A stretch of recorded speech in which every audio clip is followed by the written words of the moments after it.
súčasnosti sme v poslednej fáze prípravy volieb. Medzi tým sme doručili všetkým obyvateľom oznámenie o mieste a čase konania volieb spolu s kandidátmi, ktorí sa zúčastnia na voľbách. Určili sme v meste Žilina 77 volebných okrskov, ktoré sa nachádzajú v meste aj v jeho mestských častiach tak, aby zahrňali v priemere okolo 1000 voličov na jeden okrsok. Vyškolení predsedovia, podpredsedovia a zapisovatelia okrskových volebných komisí budú dňa 12. júna plniť svoje úlohy od 5. hodiny ráno, kedy si prevezmú od zamestnancov Mestského úradu volebné miestnosti.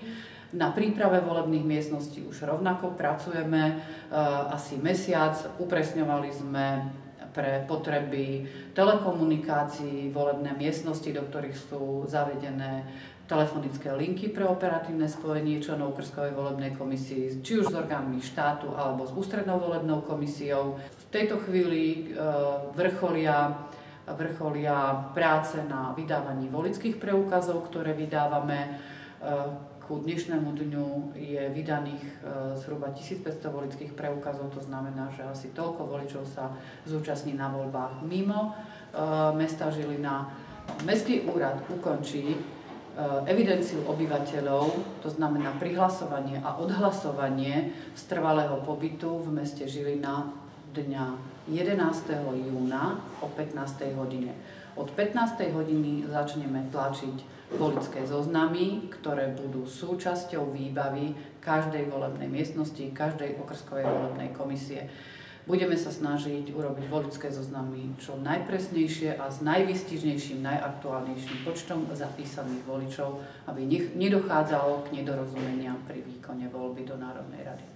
Mesto Žilina má na základe rozhodnutia primátora mesta vytvorených 77 volebných okrskov. Každý volebný okrsok má vlastnú volebnú miestnosť, takže snažili sme sa zhruba na 1000 voličov vytvoriť jeden volebný okrsok s vlastnou volebnou miestnosťou. Niektoré volebné miestnosti sa nachádzajú ale v jednom objekte, ako napríklad volebné miestnosti na školách, či už na Hájiku, na Vlčincoch, na Solinkách sme sa snažili využiť predovšetkým priestory našich základných škôl, prípadne stredných škôl, ktoré sú v správe samosprávneho kraja Žilina, a tam, kde sú tie pomery voličov na sídliskách také, že nám umožňujú takýmto spôsobom zlúčiť volebné miestnosti do jedného objektu. Mesto Žilina má zo zákona povinnosť organizačne zabezpečiť všetky typy volieb. Samozrejme, najaktuálnejšie sú voľby do Národnej rady, ktoré sa uskutočnia 12. júna, to znamená túto sobotu. Mesto Žilina je na parlamentné voľby pripravené, okrskové volebné miestnosti sú nachystané. V tejto súvislosti by som rád vyzval všetkých Žilinčanov, aby naozaj prišli voliť a aby nenechali rozhodovať za seba niekoho iného.